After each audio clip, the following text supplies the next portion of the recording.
Olá, seja bem-vindo. Esse é o nosso Bíblia. Em casal.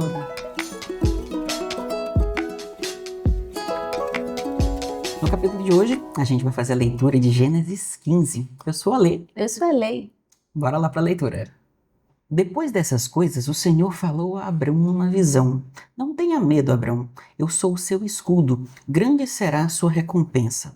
Mas Abrão perguntou: Ó soberano Senhor, que me darás se continuo sem filhos e o herdeiro de que possuo é Eliezer de Damasco? E acrescentou: Tu não me deste filho algum, um servo da minha casa será o meu herdeiro. Então o Senhor deu-lhe a seguinte resposta: Seu herdeiro não será esse. Um filho gerado por você mesmo será seu herdeiro. Levando-o para fora da tenda, disse: Olhe para o céu e conte as estrelas, se é que pode contá-las. E prosseguiu: Assim será sua descendência. Abrão creu no Senhor e isso lhe foi creditado como justiça. Disse-lhe ainda: Eu sou o Senhor, que tirei de Ur dos Caldeus para dar-lhe esta terra como herança. Perguntou-lhe Abrão: Ó soberano Senhor, como posso saber que tomarei posse dela? Respondeu-lhe o Senhor: Traga-me uma novilha, uma cabra e um carneiro, todos com 3 anos de vida, e também uma rolinha e um pombinho. Abrão trouxe todos esses animais, cortou-os ao meio e colocou cada metade frente à outra. As aves, porém, ele não cortou. Nisso, aves de rapina começaram a descer sobre os cadáveres, mas Abrão as enxotava. Ao pôr do sol, Abrão caiu em profundo sono e grande pavor, e densas trevas o invadiram. Então o Senhor lhe disse: Saiba que os seus descendentes serão estrangeiros numa terra que não lhes pertencerá, onde também serão escravizados e oprimidos por 400 anos. Mas eu castigarei a nação a quem servirão como escravos, e depois disso sairão muito bens. Você, porém, irá em paz a seus antepassados e será sepultado em boa velhice. Na 4ª geração, os seus descendentes voltarão para cá, porque a maldade dos amorreus ainda não atingiu a medida completa. Depois que o sol se pôs e veio a escuridão, apareceu um fogareiro fumegante com uma tocha acesa, que passou por entre os pedaços dos animais. Naquele dia, o Senhor fez uma aliança com Abrão e disse: Aos seus descendentes darei esta terra, desde o ribeiro do Egito até o grande rio Eufrates, a terra dos queneus, quenezeus, cadmoneus, dos hititas, perizeus, refaíns, amorreus, cananeus, gigazeus e jebuseus. Amém. Amém. Vamos para o nosso resumo, meu bem? Bora lá. Então, no nosso resumo de Gênesis 15, Deus ele aparece a Abrão em uma visão e renova sua promessa, um filho biológico e uma descendência incontável. Abraão ele crê e isso é acreditado como justiça, né? Um versículo central para toda a teologia bíblica. Deus ele sela sua promessa com o ritual de aliança, passando entre os animais partidos, simbolizando a seriedade de sua palavra. Ele profetiza que os descendentes de Abrão seriam escravizados por 400 anos, mas depois seriam libertos com riqueza. Uma prévia de Êxodo, né? O que vem por aí a gente ainda vai ler. E a terra prometida confirmada com limites geográficos e povos que seriam expulsos futuramente. Amém. Amém. Bora lá, a imagem Vamos que olhar foi aqui. gerada. Dessa vez ele foi com uma imagem mais simples, né? Aqui, na verdade, a gente tem 2 imagens que ele gerou dessa vez pra gente, que é um pouco Olha, pesada, muito legal. mas bem interessante se a gente olhar pelo lado teológico da coisa, né? Então a gente tem aqui provavelmente Abrão, e aqui mais ou menos com os animais que ele fez o holocausto, né? É muito legal, muito interessante, né? O Uhum. quanto eu acho, me salta muitos olhos a simbologia bíblica, né? Desses rituais, assim, às vezes a gente. Hoje em dia a gente não tem muito isso, né? De fazer rituais e tal, mas naquela época isso tinha muito forte, né? Esses rituais, essas alianças sendo firmadas, né? Sendo construídas. É muito interessante, né? E o quanto cada coisa simboliza também, né? E o que é interessante é que, assim, hoje algumas religiões Uhum. até acham estranho essa questão de rituais e tudo, não lembrando que sempre há vários milhares de anos já eram feitos rituais, né? Hoje que não se faz, mas antes se fazia muito. Então, assim, é bem fazer esse paralelo É bem de... interessante. Embora para algumas religiões ainda tenham, né? E se faz muito ainda, né? Eu acho que mais pro protestantismo, né? O cristão, ele não tem muito essa questão de fazer esses rituais. Não tem, na verdade, esses Uhum, rituais.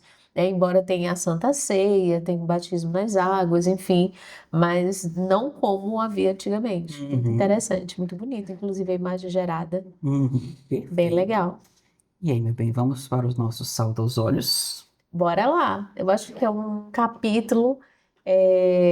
Primeiro que é um capítulo que eu gosto muito, porque reforça, né? Eu vou ler até ali o que está ali dos aprendizados, que eu achei que o ponto 3 me chama muito a atenção, que ele fala que nem tudo acontece no nosso tempo, mas no tempo de Deus. E eu acho que esse é o desafio para nós esperarmos esse tempo, mas não é esperarmos ociosos, é esperarmos agindo, esperarmos acreditando. Ontem nós assistimos um pedaço de uma série que a gente está assistindo, que é a série The The Chosen. Chosen, né? E Recomendamos, inclusive. muito Fantástica série. legal. Inclusive, agora a gente está esperando o resto, né? Mas enfim, assistam, é bem interessante. E na série que a gente disse ontem, no capítulo, falava muito sobre, na verdade, a passagem de Pedro, é, de Jesus andando sobre as águas e Pedro indo ao encontro de Jesus e Pedro afundando porque ele duvidou, né? E Jesus disse: "Ô homem de pequena fé, por que tu duvidastes, né?" Jesus estava lá na frente dele e ele ainda estava com dúvidas e incredulidade no coração de que Deus poderia, Jesus, na verdade, poderia fazê-lo andar sobre as águas, né? E eu acho que quando a gente está nesse tempo de espera, é muito desafiador, porque é fácil dizer assim: "Ah, espere em Deus, tudo vai dar certo." Mas quando você está no tempo da espera, não é tão fácil assim, né? Ainda mais assim as lutas, as dificuldades, né? As batalhas que vencemos, né? E vencemos não, as batalhas que enfrentamos e buscamos vencer todos os dias. Eu acho que é muito desafiador, né? Eu confiar, eu acreditar. E o que me chama a atenção é que Abrão, mesmo na tenridade, mesmo com os desafios que era naquela época para ele ter um filho, ele acreditou nessa promessa, né? No tempo de Deus. A gente vai ver que esse filho veio muito tempo depois e muita coisa aconteceu.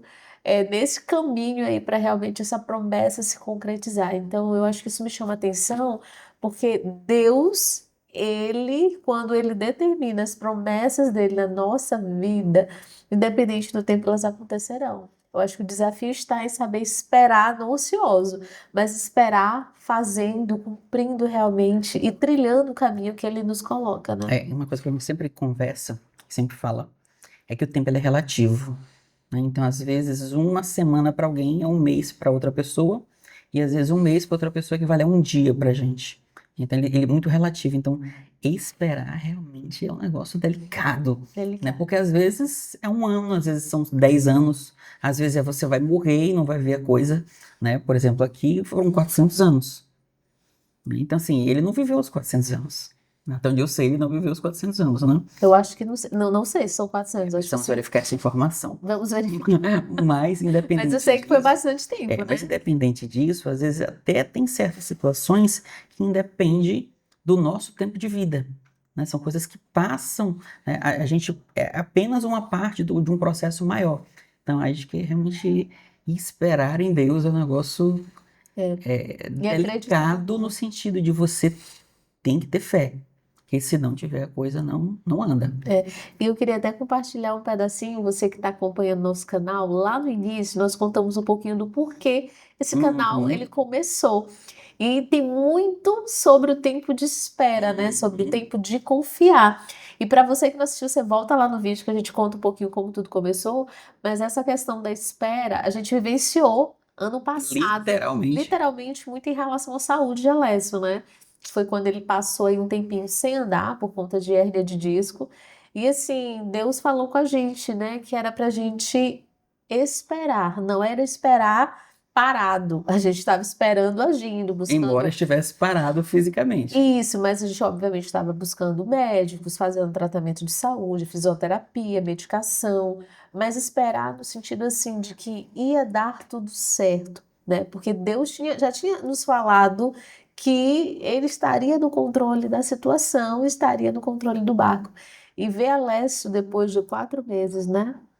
Três, Um pouquinho quatro mais. meses andando num prognóstico super desafiador para ele voltar a andar.